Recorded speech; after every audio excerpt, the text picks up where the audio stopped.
शंकर प्रसाद, आप इस सिचुएशन को कैसे देख रहे हैं, जब हम यहां पर मॉक ड्रिल तक पहुंच रहे हैं लेकिन एक डिलेड एक्शन को लेकर हर भारतीय नागरिक के मन में वो सवाल भी उठ रहा है कि आखिर कब होगी वो त्वरित कार्रवाई, जिसको लेकर भारतीय पीएम कह रहे हैं, हमारे प्रधानमंत्री कह रहे हैं कि मिट्टी में मिला दिया जाएगा, कल्पना से भी बड़ी सजा इस बार दी जाएगी। यानी रिवेंज नहीं लेना है, इस बार हालत ऐसी कर देनी है कि 1971 की तरह वही टेबल पर लाकर खड़ा कर देना है। नहीं, मैं नहीं मानता इस बात को। देखिए, हर एक लड़ाई फर्क होती है। 1971 की लड़ाई कुछ और थी, आज के हालात कुछ और हैं। एक मिनट ज़रा ध्यान से और आराम से सोचा जाए, प्रधानमंत्री ने ऑर्डर क्या दिया है। प्रधानमंत्री का ऑर्डर बिल्कुल 2 लाइनों में बिल्कुल क्लियर है कि आतंकवादियों को मारना है और उनके बैकर्स को मारना है। यानी जो आतंकवादी हैं 150, 150, 300 उनको मारना है, उनके जो लीडर्स हैं जैसे मोहम्मद LT के उनके लीडर्स को मारना है, ISI जो इसको कंट्रोल करती है और आर्मी चीफ जिसके आर्किटेक्चर है। तो ये हमारे क्लियर टारगेट है। इस साल टारगेट प्राइम मिनिस्टर कहीं नहीं कहा कि हम पाकिस्तान को बर्बाद कर देंगे, उन्होंने कभी नहीं कहा पाकिस्तान के टुकड़े कर देंगे। आप एक बात हमेशा ख्याल में रखिएगा प्लीज़ कि हमारे प्राइम मिनिस्टर की स्टेटेड वर्ल्ड पॉलिसी क्या है, जो पिछले 2.5-3 साल से वो लगातार एक दफ़ा नहीं 10 दफ़ा दोहरा चुके हैं। This is not an era of war. Pakistan के साथ हम युद्ध नहीं करना चाहते, लेकिन पाकिस्तान ने हमारे साथ जो किया है उसके टारगेट्स हमने चुने, उस टारगेट को हम बर्बाद करेंगे। उसकी तैयारी हो रही है। एक संस्था नहीं है, आर्म फोर्सेस नहीं है, दुनिया भर की संस्थाएं उसमें जुड़ गई हैं उस टास्क को अकम्प्लिश करने के लिए। इस समय हमारे स्ट्रेटेजिक पार्टनर्स हैं, अमेरिका हमारा पार्टनर है, जापान हमारा पार्टनर है और कई एक देश पार्टनर है। उनसे हमें इंटेलिजेंस मिलेगी, उनसे हमें सैटेलाइट कम्युनिकेशन मिलेगी, उनसे हमें सारी डिटेल्स मिलती हैं। तो इन सब चीज़ों को एक साथ इकट्ठा करके जो टारगेट दिया गया है उसको नष्ट करना है। जहाँ तक कि पाकिस्तान का सवाल है, वहाँ तो एक तरह से बड़ी इमरजेंसी हो गई, पैनिक हो गई है। 24 घंटे में अटैक हो जाएगा, 36 घंटे 10 दफ़ा तो 24-36 घंटे निकल चुके हैं, कोई अटैक नहीं हुआ। सिर्फ भारत ने इंडस वाटर ट्रीटी पर एक छोटा सा वो लगाया है, हेल्ड इन अबेयंस।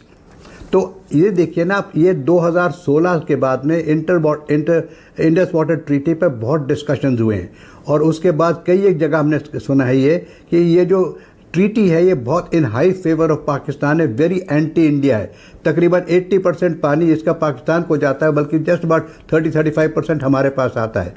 तो this is a very very unbalanced treaty, इसको हेल्ड इन अबेयंस किया है।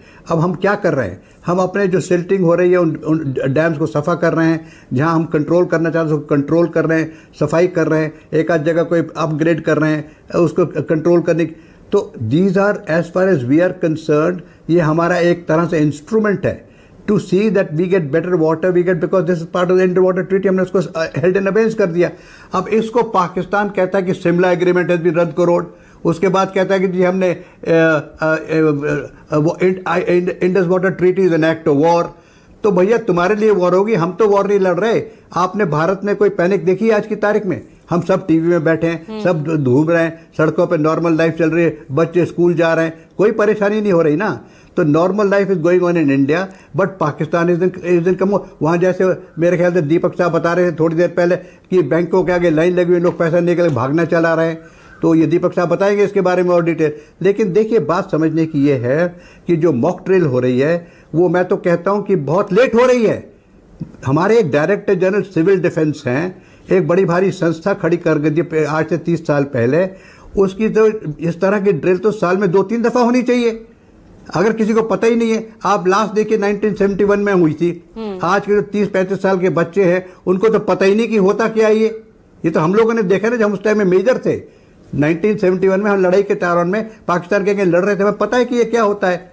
तो आजकल के लोगों को तो पता ही नहीं है। इसको आज की इमरजेंसी में जो भारत सरकार ने किया है, बड़ी खुशी की बात है। लेकिन मैं तो ये कहूंगा कि ये सिविल डिफेंस जो है, this should be a regular feature, every 3 months, 6 months, 8 months ये होना चाहिए। इससे जिसको देश को पता लगे कि इस तरह का भी हरकत हो सकती है। इस हालात में अगर पाकिस्तान आज हमला करने की कोशिश भी करता है तो सिविल डिफेंस का बड़ा अहमियत रोल है। लेकिन मैं ये कहूँगा कि जिस तरह की कैपेबिलिटीज़ भारत के पास आज हैं, जिस तरह की कैपेबिलिटीज एंड सपोर्ट भारत के पास है, ये पाकिस्तान कर ही नहीं पाएगा।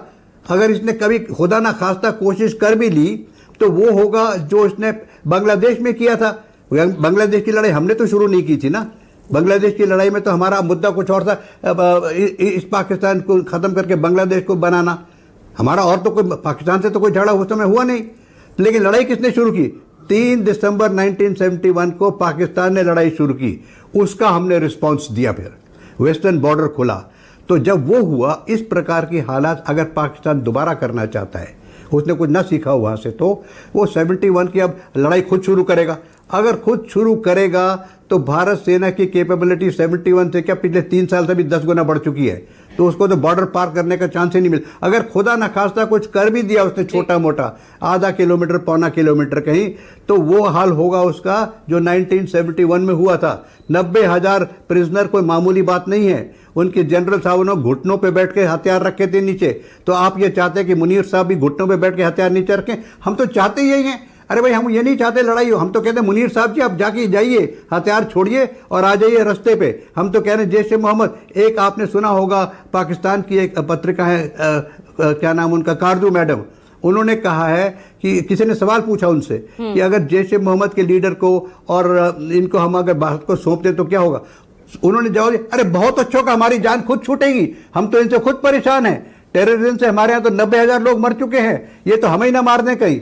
अब पाकिस्तान ने पैनिक में बलूचिस्तान से भी फोर्सेस हटा के वेस्टर्न बॉर्डर में हमारे भरखिलाफ आ गई हैं। तो अब बलूचिस्तान में तो ये वैसे ही पिट रहे हैं।